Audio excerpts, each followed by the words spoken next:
Just one last double check to make sure we're up. No, we are. And if you're on Facebook, thanks for joining. All right. Want to be able. If you're on Facebook, make sure you check in, say hello. Whoops.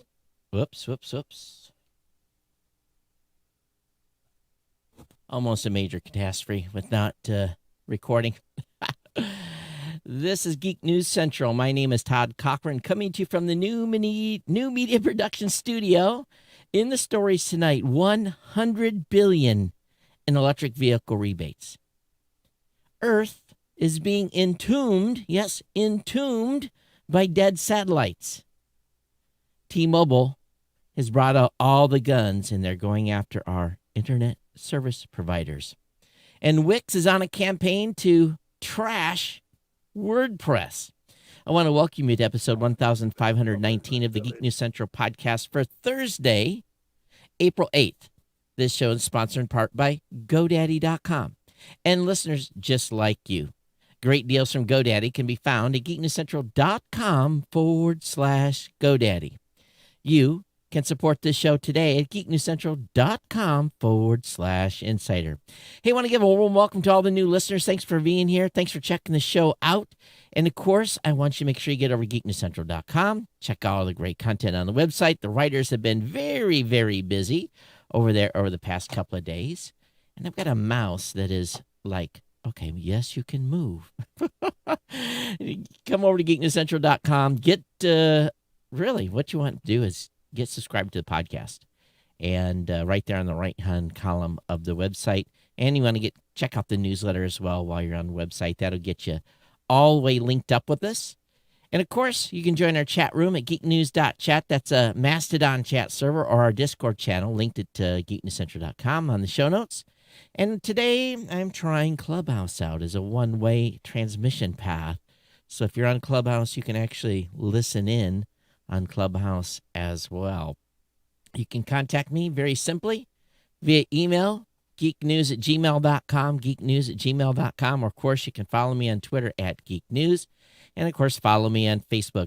All the partner shows are linked at geeknewscentral.com. That includes the new media show, the Pro Gear site, the Gadget Professor, GNC Live, which we are now, Podcast Legends, and the GNC Week in Review done by Kirk Corliss. And Kirk reminded me today, sometime this week, it'll be his 4-year anniversary of being the executive producer of this show. And we want to congratulate Kirk for 4 years of good work, saving me probably an hour to 90 minutes of production every night on the podcast. So big thanks to Kirk for his ongoing work. Tonight, all the articles were sourced by him. I only added one tonight that I found kind of midstream of getting ready to do the show. So congratulations to Kirk on his 4-year anniversary, and just check us out. Check out his GNC Week in Review show as well. So, of course, this show is sponsored by the longest-running continuous sponsor of a podcast. That's our good friends at GoDaddy.com. We want to make sure that you save lots of money when it comes to domain names, hosting accounts, new product purchases, and so forth. So if you're not in the market for a hosting account or a domain name, or you pick something else over there, don't forget about that 30% off on new product purchases code that's available. That's really, really super critical that you keep that in mind, that you're able to save that money on those products and services. Of course, we still have the $4.99.com or newer transfer domains for new customers only. Also, and this applies to everybody, the $1-a-month economy hosting for the first year with a free domain, or a $1-a-month managed WordPress hosting for the first year with a free domain. Again, $1 a month, $12 gets you online, gets you a website, gets you a new business, gets you a blog, gets you started as a podcaster. This is the way to go to get online.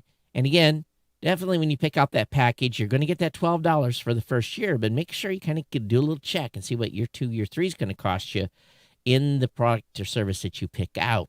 Of course, we got the free trial of GoDaddy Website Builder, your choice of personal business or business plus plans. That's a 1-month free trial. So definitely check those all out. We want to thank GoDaddy for their longtime sponsorship of the podcast and ongoing support of the show. It is greatly appreciated. So let me explain. I'm on new iron tonight. Well, new router iron, and I bought a Asus model of a router. It's a gaming router. It replaced a Netgear router that it appears to me what happened was, and I'm still kind of holding my breath because I put this new router in place today. What would happen and what we would see is I would be on my any desktop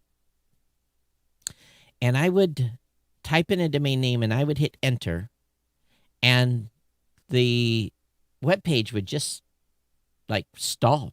There was no response, no updating. And oftentimes the router before, I've a couple of times caught it completely locked up. The lights weren't blinking or nothing. So that hardware is off. The new hardware is on. And really, I've got to look at the date I bought that Netgear. I may still be able to send it back or get a refund or replacement because it wasn't that long ago, less than a year. So I'm pretty sure that the warranty's still good on it. And now, no problem whatsoever. Type in the domain name on the web, boom, bam, it loads like it's supposed to. And we'd had some streaming issues too. So maybe, who knows, tonight be all things that'll probably fail. But I am definitely, for a better word, trying to, make sure that my time is productive because I was getting really, really, really, really, really frustrated. And the cable company says not their issue.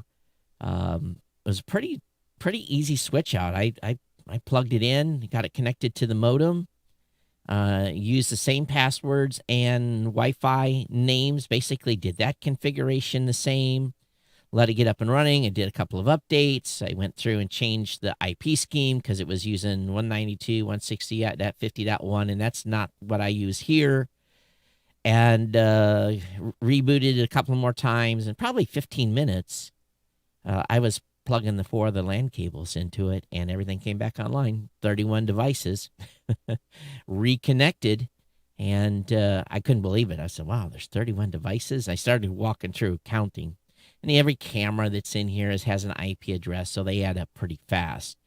And I'm using some of those Wise cameras, too. I love those things. If you guys are not, that's the camera. Don't buy a Nest camera. Wise. That's who to buy. And they've got a great lineup of tools and services. So anyway, it's been a long week, long hours. I am physically tired this week. Not necessarily mentally, just physically tired. Speaking at Pod Fiesta, an Australian podcast conference is kicking off very, very soon. And most importantly, though, I got my car into the tire dealer where I had my summer tires or my normal rubber, and I had my basically I've got snow tires on and had them replaced, and we were looking at the tires, and the guy says, yeah, you're going to get a season out of those. He says, but by the end of the year, you're going to need new shoes on this car. And we were looking at it, and I was just like, this thing doesn't, I've done 2 winters on winter tires. I probably got 20,000 miles maybe on these tires. And he says, yeah, those things are just not set up to last a long time. So he spec'd me out some tires that have a 65,000 mile warranty on them.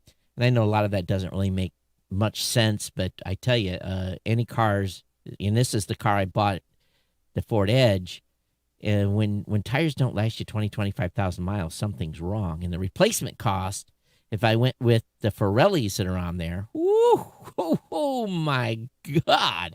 So no, we're going to go to a more American brand, I guess is what we'll say there, if that's such a thing. And if actually tires are made in America anymore, I don't know. But so I've got a good show lined up for you today. Let me make sure I got through everything in the show notes. Yep, I did. But I hope you're well. Hope you're doing okay and staying safe. But we'll kick right off here into one of the top stories of the evening. Website maker Wix, and I tell you, We have to deal with podcasters on Wix all the time. Not the platform of choice for sure. But they're embarking on a weird WordPress trashing campaign, sending influencers who use WordPress headphones. And they say from WP. And it's a little bit of a dirty trick. I don't understand this.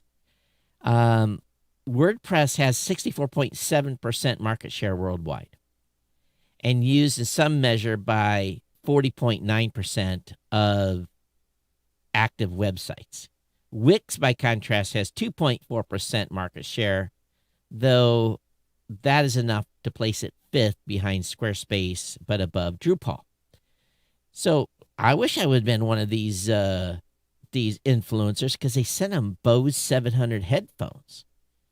And it's strangely, they put a barcode in there, and it says yours, and they use WP, and the barcode leads to a video that is kind of creepy, and it trashes WordPress. So people are upset. WordPress folks are upset. The founder of WordPress put out a post. He said, Mullingwood said, Wix and their dirty tricks. And in the post, he recalls an earlier episode in the Wix when Wix was founded to be using WordPress code, which was GPL licensed. Mullingwood also linked to another video in the Wix campaign in which the same actor represents WordPress as an absent father who is unstable sometimes when I press the update button. So it's rather odd, he says, that this would happen. And we note that Wix is closed. It's a closed source platform, not like WordPress. It's open. Of course, Geek News Central runs on WordPress, has for many, many years. And we got some serious hardware behind this website. And it's pretty snippy now with the changes we made the last time we lost a server. But anyway, so bada bing, bada boom, a little bit of a little spat going on. So we'll see what happens. T-Mobile, on the other hand, is coming for America's cable internet giants. So they made some major headlines yesterday announcing it's giving away 5G phones in exchange for any mobile phone. But it's the company's new 5G home internet service that really deserves attention, called T-Mobile Home Internet. Available in parts of 49 states. I already checked my house address. It's not there yet. The service takes direct aim at Comcast, Cox's, and Charters of the world, promising in-home network speeds averaging 100 megs per second with unlimited data and no caps. They say there's 30 million homes that are eligible now for T-Mobile's 5G high-speed internet, $60 a month. The service, which costs $60 a month without yearly price increases, compared to $39 per month for 12 months and $89 per month thereafter for a comparable Comcast plan, is one of the new generation 5G home internet offerings. Rather than relying on a cable from a pole running to your home, 5G internet uses a carry-available 5G capacity, bring the internet to your house. You set up a router near a window, which pulls down the 5G signal that you can share throughout your home. And T-Mobile says the service provides a number of benefits over traditional internet providers. But one thing that they're going to do is they're going to cap the number of users in an area as they grow the service out. So is it really a data cap? Well, this is where let's get into the nitty gritty here.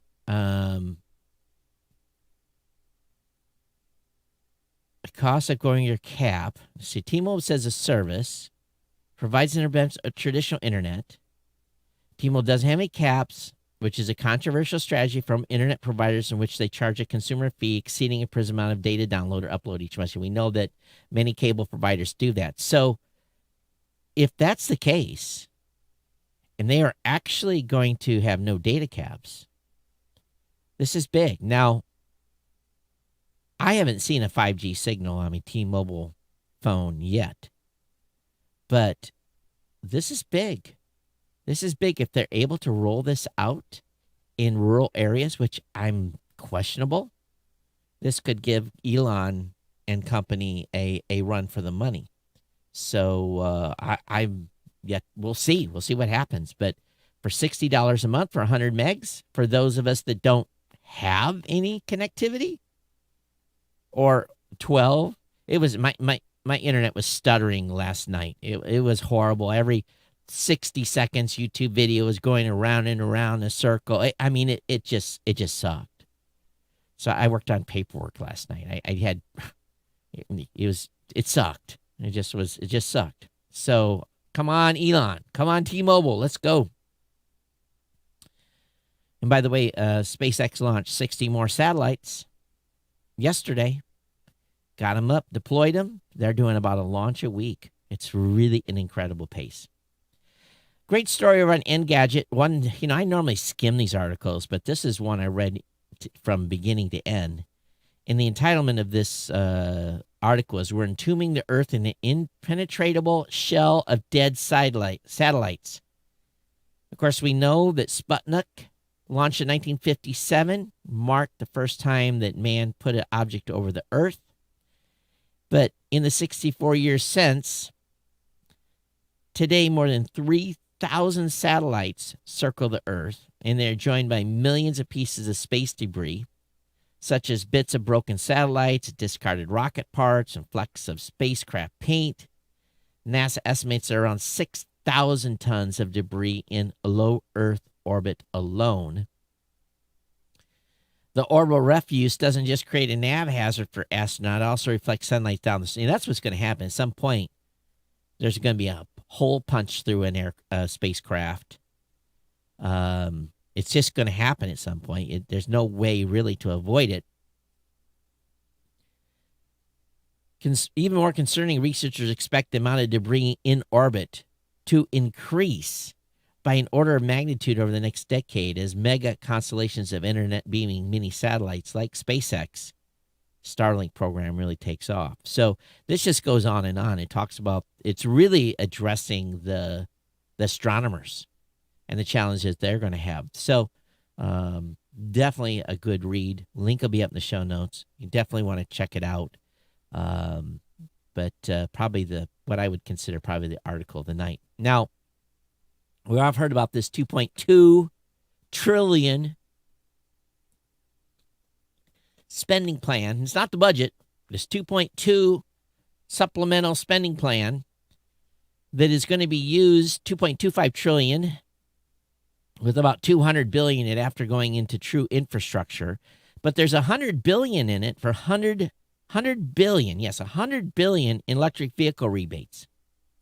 Now, to give you some perspective, the Obama administration originally allocated $2.4 billion in funding for the federal EV tax credit program, which awards up to $7,500 for a buyer filing taxes. If $2.4 billion can take $7,500 off the price of a car with a tax credit, imagine what $100 billion could do to subsidize an EV at the point of sale. And this is where it's going to happen.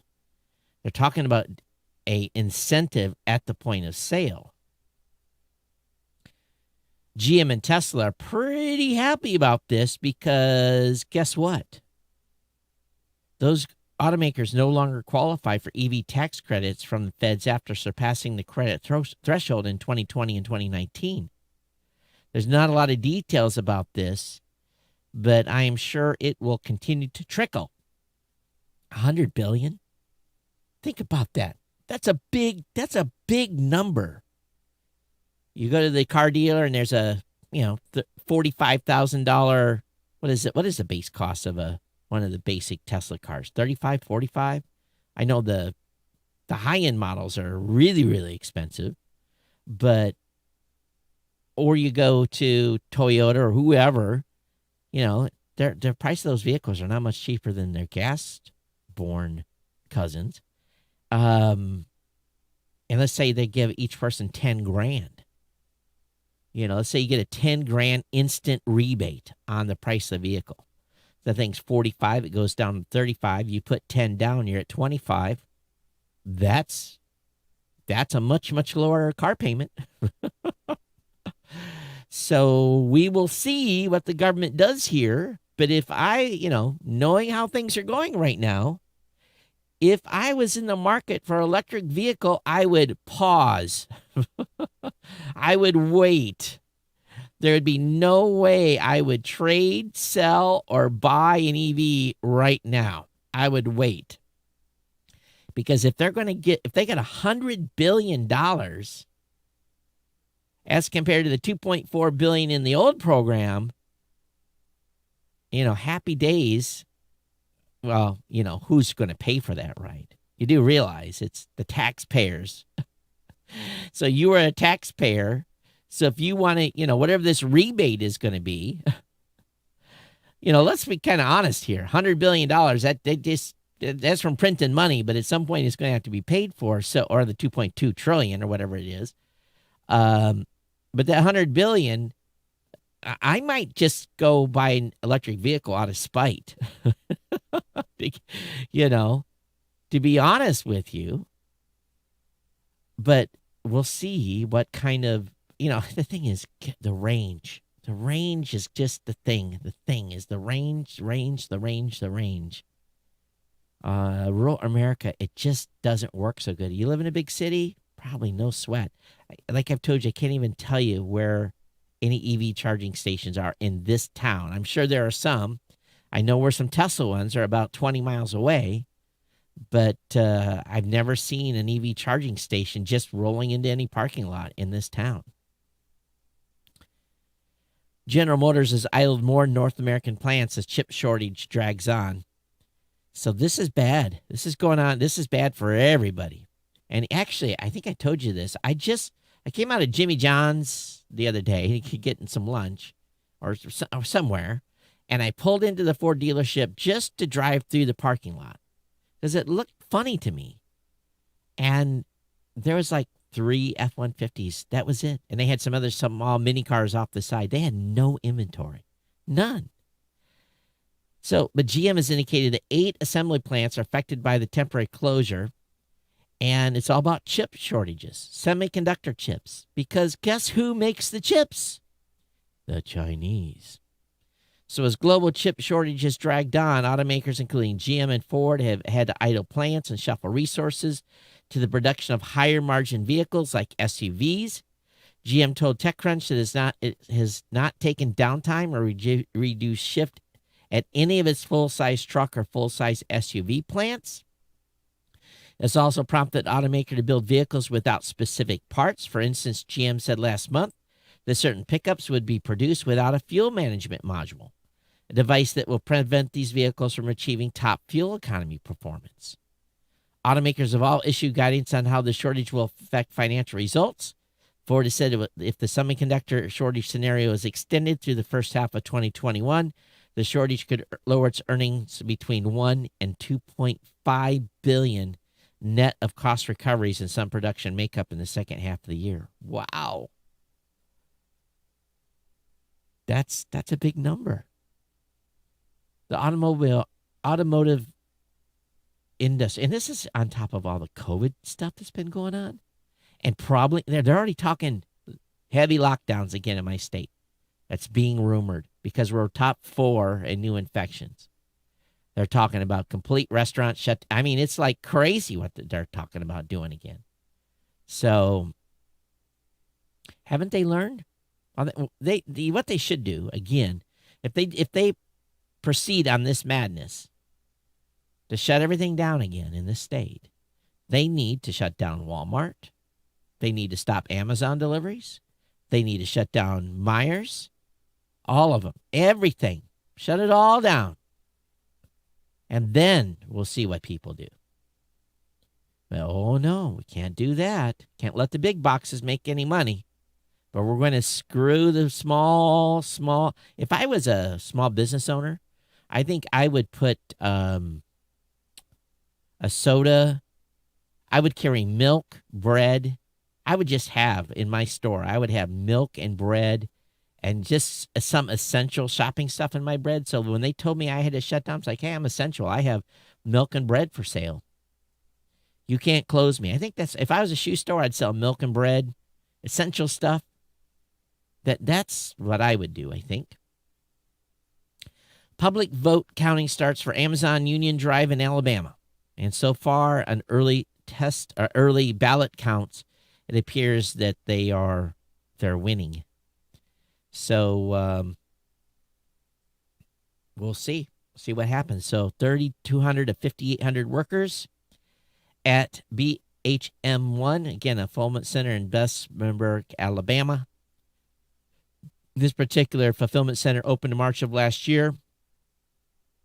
And union effort began taking shape not long after employees were frustrated with the company's strict and automatically enforced productivity metric, the grueling pace of work, and an atmosphere many describe as dehumanizing and disrespectful.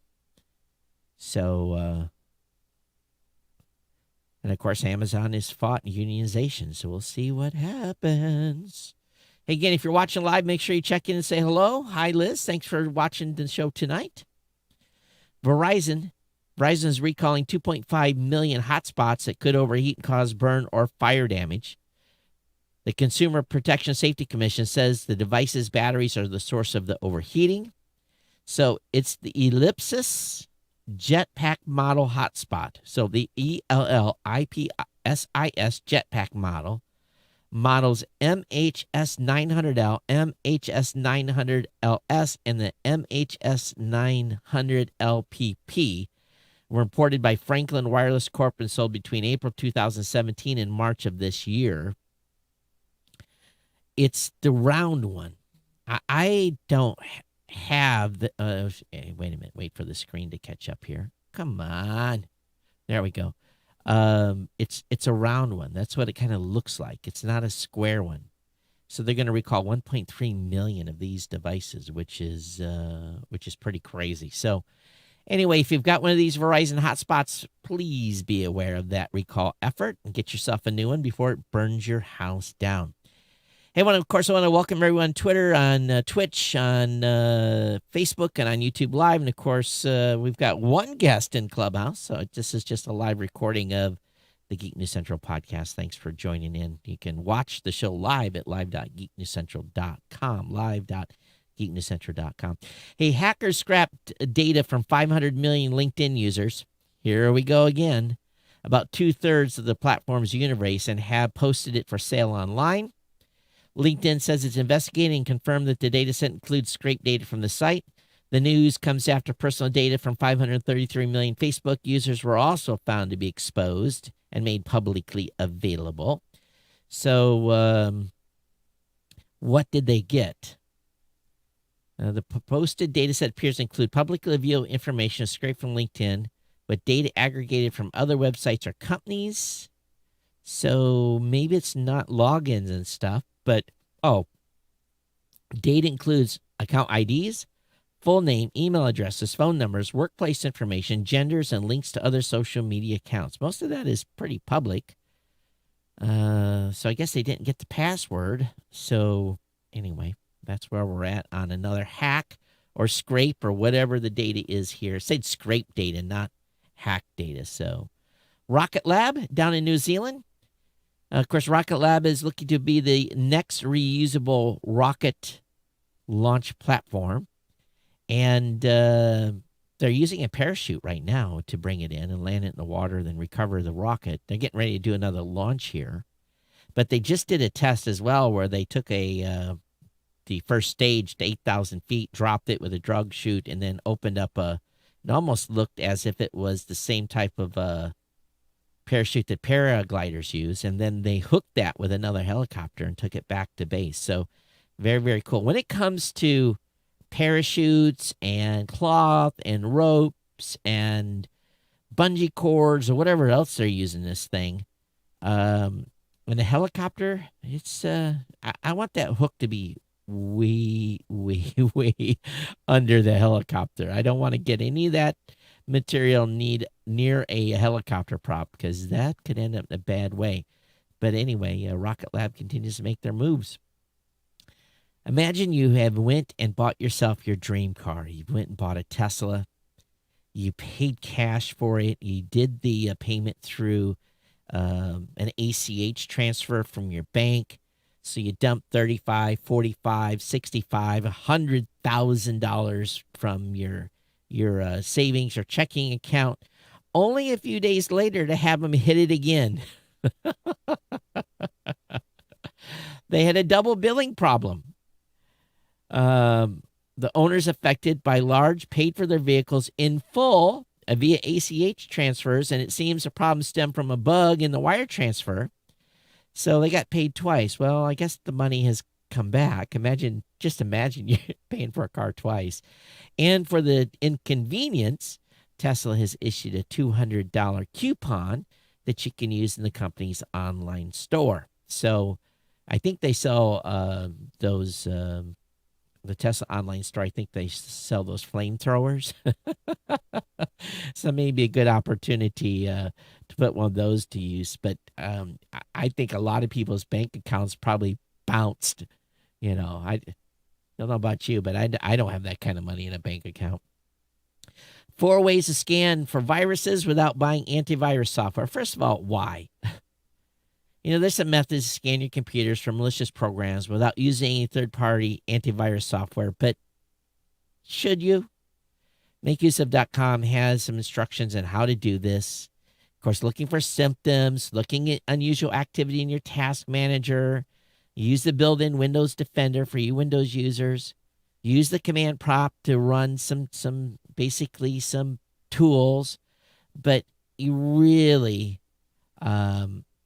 you don't want to get in edit the Windows registry. I've done that before in the early days before antivirus was good. Just run a good antivirus program. I've run Norton for years, and I run Malwarebytes for malware on my Macs and my PCs. Knock on wood, everything's been good. No issues. That's the way you should go.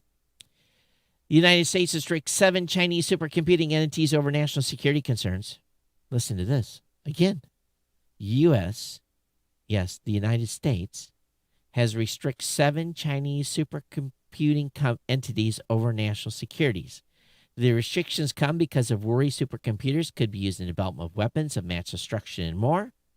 The United States is expanding its list of restricted companies and government labs whose supercomputing abilities are used by Chinese military actors. It's destabilizing military modernization efforts and or weapons or math MWDs. Inclusion on the entity list, as it's called, means these groups have to apply for licenses from the Commerce Department if they want to get goods from U.S. suppliers.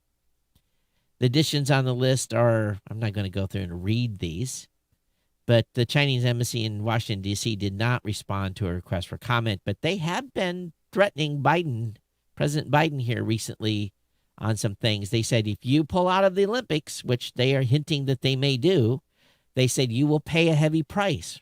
So pretty heavy threat there. But, maybe if China wouldn't quit ghosting people and sending them re-education plants, camps, not plants. They might end up as plants. Plant food, maybe. So, I know that it's never good to use athletes as political tools. But do people really understand how bad they are? I don't think people do. Amazon's Prime Day could happen as soon as June. Amazon's summertime shopping event could be moved up a month. It's a big day of discounts, which I've really never, ever found much of a deal. I usually get like micro SD cards during Prime Day. That seems to be the time, but it's always Amazon selling their speakers and home gadgets. And, how many do you need? You've got an Alexa in almost every room now, right? And so we'll see what happens. They haven't made the official announcement, but it's forthcoming. Apple's also pushed back MacBook iPad production due to supply shortage. Report says the tech giant's production computer and tablets apparently strained due to the global supply chain shortage. It's again, shortage chips is reportedly causing delays in production. So, do you think the Chinese are delaying chips on purpose? I would not be surprised. Everything from the PS5 to the Ford F-150. is can't get chips. Who makes the chips? The Chinese. When are we going to start making our own chips here in America again? Come on now. If it isn't becoming evident what's going on, wake up, people. Wake up. Don't become woke, become waked. I just made that up. No offense to any of you that are woke. Verizon and Honda want to use 5G and edge computing to make driving safer. So Honda and Verizon are researching how 5G and mobile edge computing might improve safety for today's connected vehicles. The two companies, which announced a partnership Thursday, are piloting different safety scenarios at the University of Michigan to test as a test bed for connected and autonomous vehicles. The aim of the venture is to study how 5G coupled with edge computing can allow for faster communication between cars, pedestrians, and infrastructure. So this is a preliminary research phase, and Honda does not intend to implement this new tech, but they're doing their thing. Expedia has launched a new tool to check coronavirus travel restrictions. Travelers can get info about restriction rules for masking and quarantine at their destination. So as travel starts to open up, you're supposed to follow the rules. If you go to New York, got to quarantine for 14 days, right? I think that's still in effect. Who's following that? I don't think anyone is following that. But if you're traveling from Boston to Toronto, as this sample shows, well, you can't go. First of all, you can't even fly unless you're like some superhero and, essential worker type that gets a wave. But if you go to Canada, you have to quarantine 14 days. First 3 days in a designated hotel. Then you got to go back to your point of wherever you're staying and stay there another 11 days. What's the use in getting a vaccine if we're going to still have to quarantine? I keep saying this. I don't get it. All right, moving on here. Facebook, this is kind of weird. Facebook asked people to share their age and gender to create a fair artificial intelligence data set. So Facebook is sharing a new and diverse data set with the wider AI community. So basically, they had 3,011 people. I wonder, they had to pay them. 3,011 people across 40 and created 45,000 videos doing specific speech, motions, and all kinds of things to be able to provide a data set for facial recognition. What's significant about casual conversation, is what it called, is that it involves paid actors of Facebook explicitly asked to share their age and gender. The company also hired trained professionals to label ambient lighting and the skin tones of those involved. According to the Fitzpatrick scale, a dermatologist developed a system for classifying human skin colors. Facebook claims the data set is the first of its kind. Facial recognition shared with the artificial intelligence community. How does that make you feel? Amazon is warning Texas, don't pass bill that would drive up wind power costs. Well, I don't think Texas is going to do what Amazon says. I think they're going to do what they want to do. Texas doesn't like being told what to do. Today, the Texas House of Representatives scheduled to debate a bill that would require power producers to bear the cost of services that help keep the electrical grid stable. If the bill passes, it would unfairly shift the cost of ancillary electric services exclusively onto renewable generators rather than all the beneficiaries, according to a letter written by Partnership for Renewable Energy industry group and signed by Amazon, Berkshire Hathaway Energy, Goldman Sachs, and, of course, a bunch of other rich people. So basically, they want, because of this, what is going on with this mouse? And the battery is not dead. It's just like sticking. Did you hear me slam it on the table? So the bill would require the grid operator, the Electricity Reliability Council of Texas, to directly assign ancillary service costs to wind and solar power. Specifically, they counter that The PREF letter counters that not only do all generators utilize ancillary services, but costs for those services have remained flat over the last decade. So basically, they know that a nuclear or oil plant can ramp up right away. Just turn the generators up, right? Where wind and solar are really rely on the weather, and that's how they make their predictions on how much power they're going to generate is weather models. Well, how predictable the weather is, so they want to be able to maintain emergency reserve and a certain amount of generating capacity. So, thing like happened this winter, where half the state was out of power. They don't want that to happen again. They want to have storage, electric storage, batteries and so forth. I don't know if that would have fixed anything, but they also want people to fix their water lines or gas lines, make them so they won't freeze. Because that was a big part of the issue too, was it was so cold that none of their water or lines that were used to cool generators and so forth were set up to be able to handle freezing weather. And they could have run the generators, but they couldn't have cooled them. Moving on, the FTC urges courts not to dismiss Facebook antitrust case. Of course, Facebook is urging a federal judge to reject the case against them. So they basically submitted a 56-page legal brief reiterating its arguments that Facebook's profits have come from years of anti-competitive conduct. And this happens a lot about the purchase of Instagram and WhatsApp, and really that move that they made here. So rumors on the street, too, is that Clubhouse is worth $4 billion. That's the valuation of Clubhouse right now, which is absolutely insane. Of course, Apple and Epic lay out strategies for their upcoming court battle. And they've outlined their arguments. And it's clear neither side intends to budge from their initial stances. Foss Patents obtained filings showing that Epic will focus on its claims that Apple is abusing the App Store review process to stifle competition, as Apple only allows titles through the App Store and uses various measures to lock people into its products. It can use its app review process to stifle competition under the guise of security. Apple's 30% fee leads users to pay more for software like Fortnite in-app purchases. For Apple, the case revolves around the App Store benefits and the status quo. The 30% cut is the same as you find at Google Play Store, Steam, and console game shops, according to the company. The firm also maintained it faced competition from both those rival outlets and in hardware. The App Store is a central integrated feature of the iPhone. So anyway, we'll see where this goes. I think Apple, if this goes to a jury, they might lose. People are not super sympathetic when it comes to monopolization.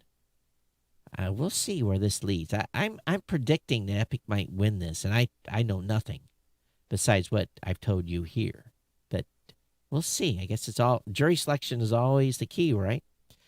Warner Brothers are going back to the theater, first release in 2022. Movies like The Batman won't hit HBO Max on the same day they arrive in theaters. So they're returning to normality for its big movie releases next year. The current strategy of releasing all the studio's films on HBO Max and in theaters on the same day won't continue beyond 2021. During 2021, all Warner Brothers theatrical releases are available to every HBO Max subscriber for 30 days. So that's interesting. I didn't know they were only for 30 days. And I haven't been on HBO Max. I mean, is it HBO Max? No. Yeah, I haven't been on HBO Max in a while, so I guess I should go check, right?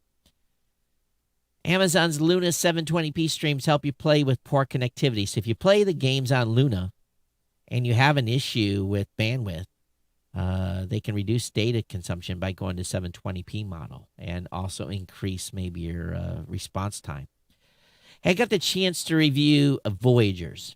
No, this is not a Star Trek series, nothing like that, but it is about space. And it's coming out tomorrow. And Voyagers is a new film classic. Well, it's follows the classic storyline that human race is at stake. And at the same time of this problem with Earth, we've only marginally advanced, having not yet achieved speed of light travel. So the setting is, imagine you were born into a sterile environment as an infant and bioengineered and everything. And you're really trained from the time you were born to travel in a largely automated spacecraft, reproduce, and die in that spacecraft, and let second and third generation repeat and rinse and repeat to get to the new Earth. And then throw in some drugs to keep the emotions of young adults in check. And when they figure that out, to stop, you can only imagine that fear, lust, passion, and power take hold and chaos reigns. So for those that love space odysseys, you're going to want Act 2 on this. So link is up in the show notes. We'll look for Voyager starting tomorrow. And it was really enjoyable. I think the thing, I won't tell you too much, but I think the thing that I really enjoyed about this movie is they did not go so sci-fi that the stuff you saw you couldn't believe. You know, it's advanced, let's say like 50 years more, but the aesthetics weren't so crazy that you couldn't believe that it would be possible for us to produce that in the near future. So I think that's the thing that really set this apart. But anyway, link will be up in the show notes for you to check it out. Netflix is going to get exclusive streaming rights to future Sony films. The deal includes Uncharted as well as upcoming Spider-Man titles and other Marvel films. So this is outstanding. The two companies announced a new agreement that gives the streaming giant exclusive rights to Sony's upcoming theatrical releases beginning in 2022. With the deal, the new Sony movies will go exclusively to Netflix following their theatrical release. So big deal here. What is Uncharted? I don't know what that future movie is. Muslim civil rights group has sued Facebook for misleading content moderation claims. Muslim advocates alleges the company routinely fails to remove rule-breaking posts. So this is a consumer protection lawsuit where they have said that the company routinely allows rule-breaking posts to stay up. They say its actions have allowed anti-Muslim hate to spread on the platform. As one example of Facebook's failures on the matter, the organization points to a list of 26 anti-Muslim hate groups it shared with the company. Of those, 19 still have a presence on the network, and many have names with obvious anti-Muslim connotations. So they're going after Facebook on this. So we'll see where this lawsuit leads.